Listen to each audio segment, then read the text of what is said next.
welcome to the Bavarian Bass Talk. And in this edition, we are the first time online. It's not like before I used to travel all over the place to meet bassists.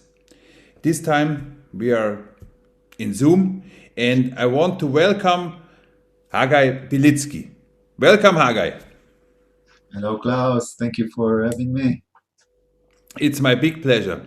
And before we dig into many topics like the way of your bass playing, your techniques, your kind of music, also our common way in the last years, what we did and experienced together, I want to share a video where we can hear you playing solo and make people directly see what you are doing, man.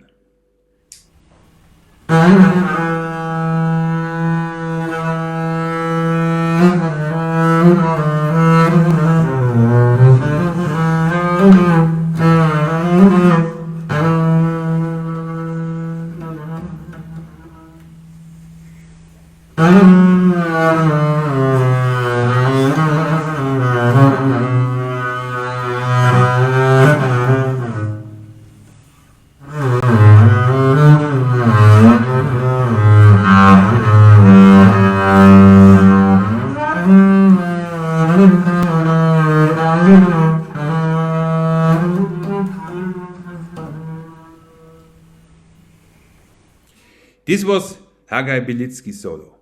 Hagai, can you explain what you are doing there? What music is this? Yes, what you heard right now is a taksim. Taksim is the improvised genre that displays the maqam. The maqam is the modal framework of Arabic music. It is a scale of notes, but more than just a scale, it have to have a certain melodic behavior, much like a mode in the past, like the Greek modes that has had to go somewhere. You have to start somehow. You have to go through certain points and places in the scale. Not like when anything I play on the major scale is in a major scale, but not everything I play on these notes will be in the maqam. Mhm. This maqam is special because it is called huzam, Mhm. and the tonic is on a quarter tone. E half flat is the tonic of this maqam. I see. So the music you are doing is very unique on the double bass, right? Right, on the double bass, there are not many people that do that. It's what I know. You are one of a few. I think so. I think so. We have more and more now, but yes, not so many. And it reminds me of something that we have in common, a common experience. It was your visit to the Bavarian Bass Days. Like the Bavarian Bass Talk we are doing here is something that I set up during all the years to add kind of a source of knowledge to the Bavarian Bass Days where people can look over and see who was there already, what is the special things people are doing. And one of the special things is that you have performed your music during the Masters of Bass concert when you visited the Bavarian Bass Days. And what I can say about this, it was magic. You know, you did magic with this music. Even though you just described, it is very different with most of the styles we know in the Western world.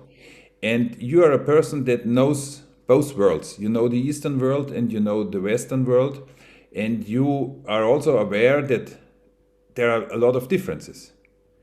But even the hardest boiled visitors in the concert were almost about to cry. You know, you touched everybody with that. And this was what I call magic. What do you think is this? What is in that music that makes everyone, that touches everyone directly?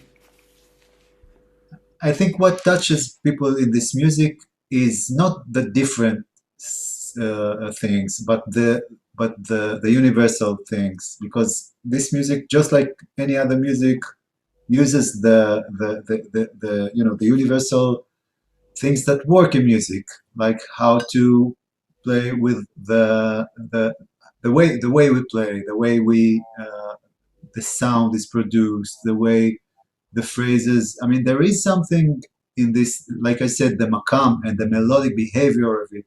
There is a reason why this behavior is going with this set of notes or scale, and the different one has a different behavior. It is sometimes a technical reason, like how the oud was built and how the fingers were, but many times it has a lot to do with how we perceive the notes and the music.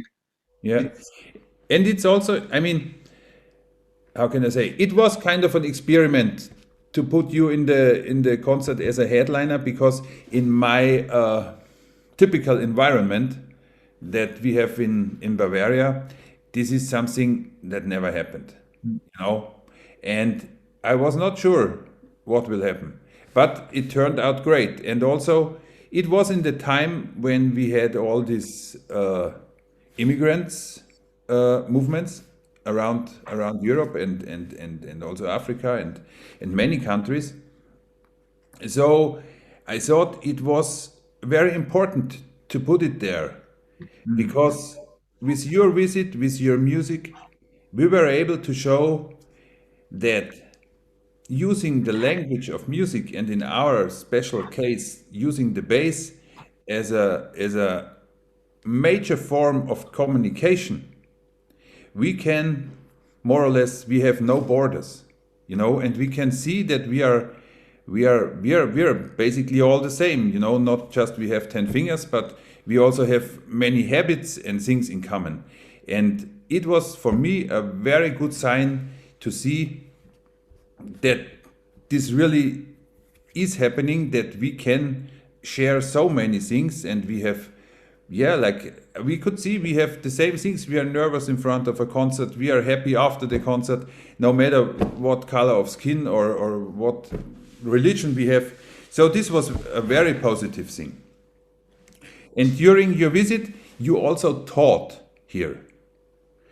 And some of the students, they said, when you do the Bavarian Bass Days again, please bring Haggai again.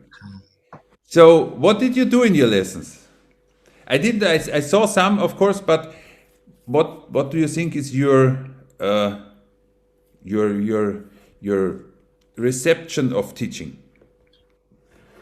Well, I had a great time teaching there. I think all of the students were really, really, really amazing by the way they wanted to. They just want to get better and be musical, and it was an amazing experience for me.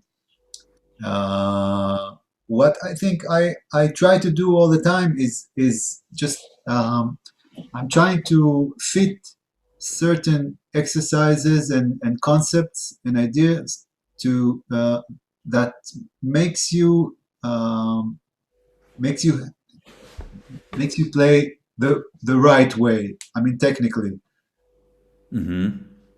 and it has to be musical first. The exercise has to be musical, but it has to be. I mean, if I see someone that has a problem with something, I automatically remember this exercise that works on that thing, and I remember the best exercises are the ones that we are not even aware that they work. Like I had once a lesson with my teacher Michael Klinghoffer, and I had this thing. I was not playing it great, and he said, "You know what? Try this exercise." And I came back the next week, and he says, "How did it go with that exercise?" And I'm saying, "You know what? I didn't really do it. I did it once, but I don't need it. It's okay. I got it." Yeah, yeah, yeah. And he said, "Okay, great. This is what this exercise was supposed to do. Ah, yeah, It's yeah. supposed to show you." And Very good, very good. yes, and when something like that happens, when a student tells me, "Yeah, no, that's no problem anymore," then I know I did my job, you know. So you have a broad range or a wide range of the things you are doing. You're a great teacher. You're a great soloist, and what I admire most in your work is that you go your own way. You know, it's not like, I would say, I don't know how many percentage, maybe 90 or something, that follow one way that everyone is going, you know, a typical way where you have to go, but you did not do like this. And like I said before, you have influences of Western and Eastern music. Is there something that you would say that is very common between that worlds, and where is the difference? Uh, I just want to say, first of all, thank you for the compliments. But this is what I do in a way that I wish I could play great classical bass. I wish I could play great jazz bass. I do both okay, but what I do is what I feel the best about. Like this is what somehow this is what attracts me, and I think everybody should find this thing that attracts them. It doesn't have to be a totally different style. It even can be a really tiny spot inside a certain style that is not yet a road that is not that no one has walked enough. I know what you mean. You know what I mean? So I think it's important to understand that once you have it, then you find this thing, and this thing is found when you dive deep into a style. A lot of students, they are confused by the styles. They say, okay, Arabic music and classical music and jazz, and which kind of jazz, and this and years and fusion, and but I think the thing is to do is just to dive into a style, because there is no music with no style. Even free music, that is a style, okay? Yeah, absolutely. And it just comes to my mind that we have another experience together. I mean, we have a lot experiences already together, and the more we talk, I will dive a little bit in every experience that we have together. But one is we also recorded together. It just comes to my mind. We recorded two things, and the first recording that we did was for a song that was released on the Bass Monsters CD. And I think this is another thing we have in common, that you went your way in Arabic music, and with the Bass Monsters, I went my way in bringing the double bass in rock music in a way that I think it was not played before. Because for me, it's also, I like to go own ways. You know, this is something with where I leave my traces after that, you know, and this is something that I did like you do in this. And this recording we did together it was again unique, because we had players from all over the world. It was Andres Martin playing and Petro Yuga, and you and me in Don't Stop Me Now, and we will have a short listen into this song.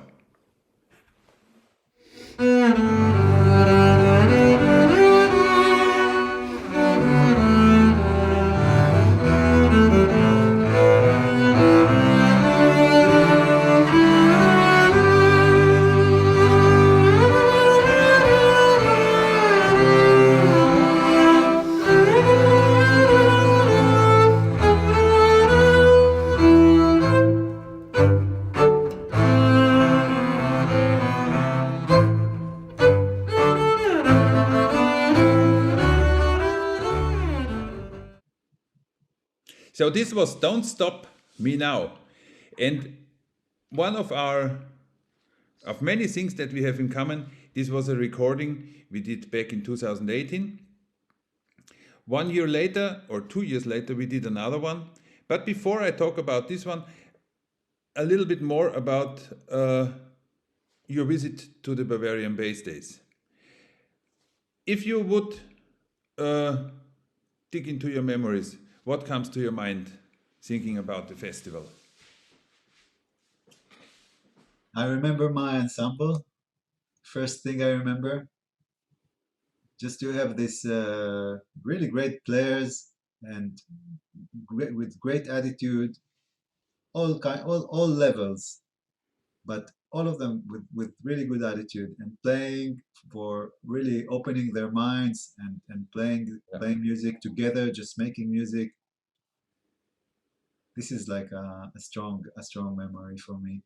And of course, I- our concert, playing together with you, the duet we played there. we also did this duet.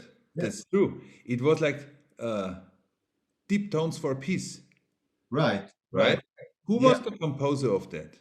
I wrote this piece. Ah, Yes, you wrote it. yeah. Ah, that's great. I And wrote you used it for the Deep Tones for Peace project. yeah, when I let J.C. Jones, Jean-Claude, that he was the he and Mark Dresser and others were in the beginning Ah, thinking about this idea of deep tones for peace, and when was that? they were doing telematic broadcastings from between San Diego and Jerusalem back in I don't know even 2013 or something. Ah, okay, okay, okay. And when JC heard this tune, he said, "Hey, call it Deep Tones for Peace." And this is what I did. Ah, and we played it, I think, even two times together. But yeah, Maybe we have a little discourse about this because did not talk about it because we know each other pretty long already, almost 10 years. right. And the first time we met, it was in Copenhagen during the European Bass Convention. And Yes, I remember very well when we were standing out on the rooftop or on the balcony of the opera building, Opera House, the beautiful Opera House. which was amazing. There, it was for me. It was a perfect time. It was the weather was good, the location was great, the people were nice, the playing was good, so everything wonderful.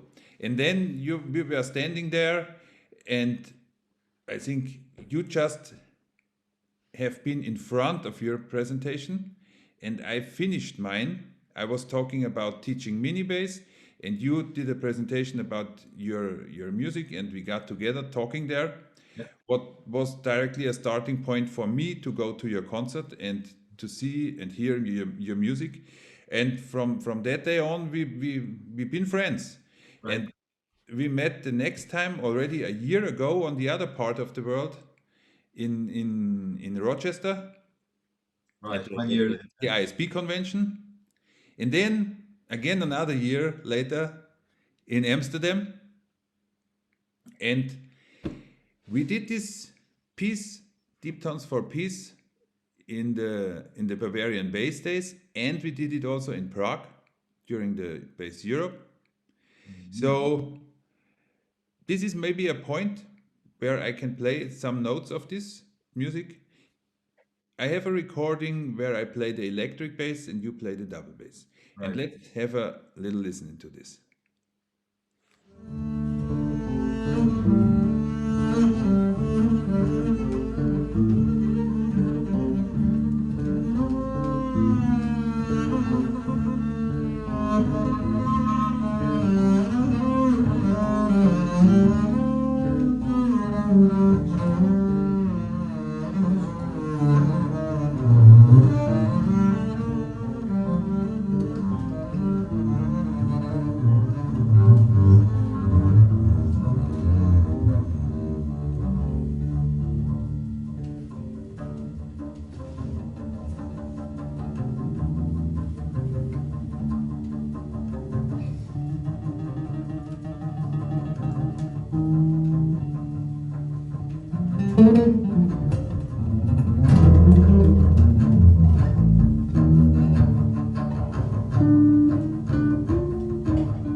So this was a shortcut of the Deep Tones for Peace with double bass and electric bass.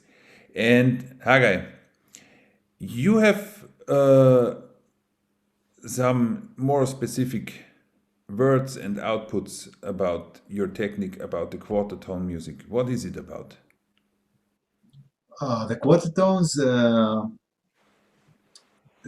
to produce the quarter tones with the double bass is actually an Eastern instrument in a way, right? It's tuned in fourth. You can play. It doesn't have frets. You can play everywhere, whatever you want, and it is very suitable for this music and for producing the quarter tones. And another thing that, like you said before, that people were moved by this music, and it has something universal about it. So also other people that knows Arabic music and does not know the bass really are really moved by the sound of a bass playing this music, and it is really accepted so naturally in the minds of the listeners. Mhm. Um, but to produce the quarter tones, I had to go to a higher resolution of the fingerboard, because we know only one, two, Yeah, yeah, four, or whatever yeah, you're yeah, yeah, playing, yeah, but you don't want to play in between because this yeah, would be yeah, a mistake. But now when I play the quarter tones, I have a name for the mistake. So uh-huh, for uh-huh. me, it really got me more. Well, it was great for my intonation, of Yeah, yeah, course, yeah, yeah, yeah, to understand that this is already something completely different than this. yeah. So And you have a handout about this, right? You showed me before some right, right. some papers. Do you want In to show it here? Okay, yeah, cool. Maybe Yes, you I'll do can that right now. screen When, share. when we were in Lucca, I handed out this little booklet, and I'll show a part of it. Hmm. Um, Here I share the screen. So this was like a long booklet, but let's see this page here. So you can see here we're on the let's say the half position, like we know it. So we have the fourth finger on the A string for a C, and then if I put the first finger here, that would be an E flat. This would be an E natural, and somewhere in between, I put the first finger for the E half flat. Yeah, And this position I call the three-quarter position, I because see. it makes the first finger is not one half. Like in the half position, the first finger is half a tone from the nut, and here the first finger is three-quarter tones from the nut. So this is the three-quarter position. And one of my students made me pay attention to the hand of Potesini here in this picture, Hmm. and he thinks this is a quarter tone also. And the truth is, Potesini was in Egypt. You can see here Yeah, yeah, yeah. that is Potesini in Al Cairo, and for sure he had to have listened to music with quarter tones, to Arabic music, and I'm sure he somehow checked it out on the bass because it is so Wonderful. That's natural. very interesting. I think if anyone is interested to have an even deeper look in this, you will be happy to send this handout, right? Of course, yes, So I put your email address in the talk. cool. And another topic is mini bass. You you brought a mini bass to Israel. This made me really happy because we were making them this mini bass especially for you, as we do every mini bass custom made for everybody. And what is your experience about it? Well, I had an opportunity to go for the conservatory in Beersheba when I worked before, and the head of the conservatory was my friend, and I told him about this instrument, and I saw it in the conventions that we were in, and I played it, and I saw the opportunity of bringing a really nice instrument, a great playing instrument for the children. And he was like, yes, go for it, do it. And yes, we did it. We brought the mini bass, and I have so much experience, so much great experience with it, and children of all ages just enjoying it so much. And I think that the thing about it, that when you try to explain to a kid what is it about music. I mean, you can hear the Yeah. music, but what is the experience of playing? And a lot of times the experience is just a crappy instrument and trying to do things that you don't do, that you are not used to. Yeah. But here, when you give it the students or the little kids a really nice instrument that can produce the sound that they want to hear and that they hear me play, so that changes the game. And I saw it happen many times. So I mean, it is always my intention to have the best quality. More important, the best quality for my student than for myself. Because I think you and me and professionals, we can deal also with a bad instrument and we can get sound out of it. Of course, it's not comfortable, but we can manage that. It's true. But a beginner cannot, Right. especially not a 5 years kids. So I think that the quality is something that makes really a difference, right? Oh yeah. Oh yeah. So that is something that I really have deep in my heart, that I had the possibility to give one of the spaces to your school and to you. And it was a little challenging to bring it to Israel in the flight, right? Yeah, yeah, But remember. it managed to survive all the Right. way. Yes. And this takes me to another topic that I wanted to talk about a little bit, is another thing that we did together already. So we have many things we done together, and one thing was also, and it has a little connection to the mini bass also, because we included mini bass players there. It was the Heal the World video I set up last year for, yeah, to, I cannot say to celebrate the coronavirus, Right. but I can say I did it to, It was the closest thing to a celebration that we did in this year, right? yeah, to get us all, to get the bass family from all over the world together with amazing players and friends, and also, of course, to spread out this message, because it's necessary. And it's still, it's not like a year ago and now everything is good, Hmm. or also before it was. So I wrote an arrangement of Michael Jackson's Heal the World, and I was very happy you said yes to join me there. Beside, I don't want to forget someone now, but it was Phoebe Russell from Australia, Bojo Paracic, it was Andres Martin, it was Fausto Borem, my students, Corbinian, Yanto, and Lorraine. Lorraine Campé. I think it was even more. Estrella Santos from Honduras. Uh-huh. Of course, Vasilis Papavasiou Oh yeah. from Greece. So many people joined us for that. And this is something, we need some more music.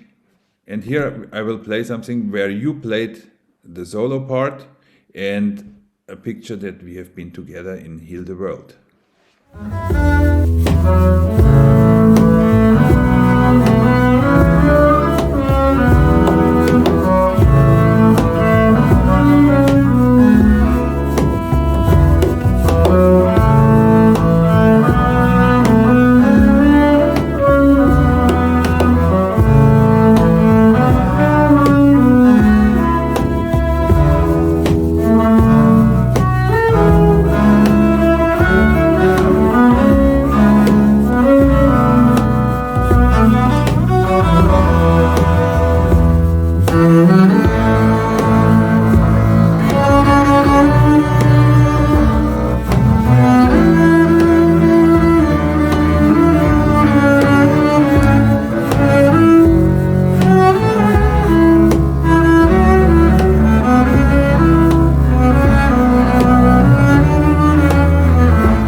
So this was Heal the World, another project we did together. And before I forgot, of course, there was also Dashun Sang joining us. So we had all the continents together in one video. And to close this conversation, I want to ask, what is your future vision about, we cannot deny there is the COVID and it changed a lot. And also we are more digital. But I hope deeply we will go back to life as soon as possible. Life in many senses, But the live music, I think, is super important to get back. And because this is not just the music, it's education, it's a social part, it's of course the quality of sounds. But what do you think, how it will turn out in the next years? Well, it's really hard to say, but I have I believe in music, in live music, and I know the last year I've been working on a project of my original music for the Middle Eastern double bass and the septet, and this was what really kept me, going. And whenever we could, we met and we played together and we had rehearsals. And now, just between lockdowns, we had the first concert, and just a week and a half ago, we had the first concert, the premiere, and it was amazing. And the minute the music, the first tune was over, and a small crowd was allowed to get there, and they clapped their hands, and that was a magical moment.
Wow, that was great. What's the name of this piece? This piece is called Reese, and it's a kind of a long story, but this is how my father used to call my mother to make I see. It's a name. It is a name. It is a name. It's not really my mother's name, but this is how he used to call her. Wonderful. Yeah. So it's a great example of your work. I'm really happy we could show this and so many other things of your work, of our common work. And I'm super happy we could do this talk together. And I hope all the bass fans out there, here and there and there and there and there and there and there and there and there, will take out something of our conversation.